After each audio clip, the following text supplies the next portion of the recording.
I think a lot of people kind of get like stuck in this bubble. They're in e-commerce all day long, and they don't really think outside that bubble. But there's a few friends of mine that like really opened my eyes to bigger opportunities, and I was just like blown away because I'm in my bubble all day in e-commerce world. I definitely have some liquidity because you always have to wait for good opportunities to come in the market. For example, like one of the things we're waiting on right now is the real estate market to crash, which I'm sure everybody is like watching it.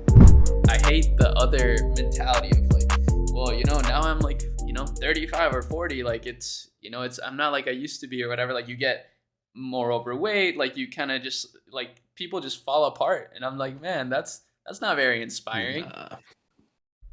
You only fall apart if you stop, taking care of yourself. Like, as long as you're healthy every day, you're conscious of what you eat.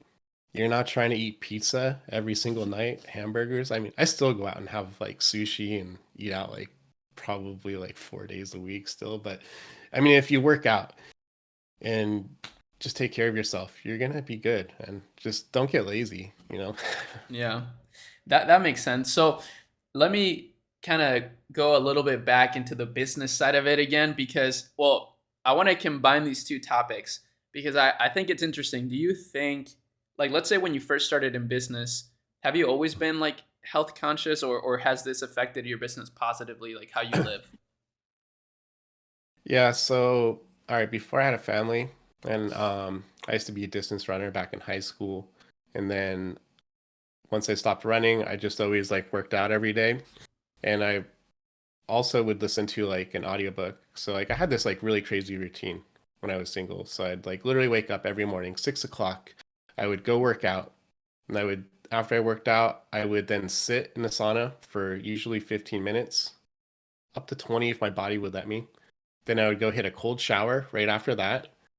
And then on my way back from the gym, which was just a walk from my condo, I would grab a coffee and go sit along this river, and I would listen to audiobooks for like mental growth. They're called self-help books, but I don't like the name of that really too much. But I would like study stoicism pretty much Mm. and like philosophy. I'd read books like The 4 Hour Work Week or $100 Million Offer by Alex Hormozy, those types of books. And after that, I'd then work about 9 o'clock, and then I'd go for a run at like 2 o'clock. And I had like this really cool thing I would do on my run.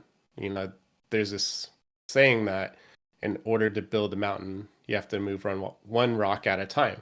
So I would go on this 3 to 5 mile run every day, and I would pick up a rock on my way and I would drop it off on this beach. And I was like, I'm going to build this beach one rock at a time. It may not be a mountain, but just something to kind of make it fun every day. Is like, Wow. that's my mission. I need to drop this rock off on this beach every day. That's so, yeah, you do. But I when I think about you, I'm like, I do think of like a stoic, like a stoic person. So it all makes sense now. I didn't really know too much of your backstory besides like some of the things we've talked about. Like I knew you were a long distance runner, but now it's starting to all add up. Now I see it. yeah, I mean, it's life is crazy, but it's pretty amazing if you enjoy the journey. Yeah. Can I ask you something Just like, totally random? Actually, sorry, you can finish, yeah, but no, go for it. so a lot of you do you only invest now into more of your own companies basically, or do you keep like some savings or let's say some investments for the future in other companies? All right, so like I definitely have some liquidity because you always have to, you know, wait for good opportunities to come in the market. For example, like one of the things we're waiting on right now is the real estate market to crash, which I'm sure everybody's like watching it. But a lot of our investments go into like our own companies. So like software is one. So now that our software company is doing really well, we're branching off into two other software companies and like actually trying to build stuff like outside e-commerce. And that's kind of like the next level. I Mm, think a lot of people kind of get like stuck in this bubble where it's like they're in e-commerce all day long, and they don't really think outside that bubble. But there's a few friends of mine that like really opened my eyes to bigger opportunities, and I was just like blown away because I'm in my bubble all day in e-commerce world. So Right.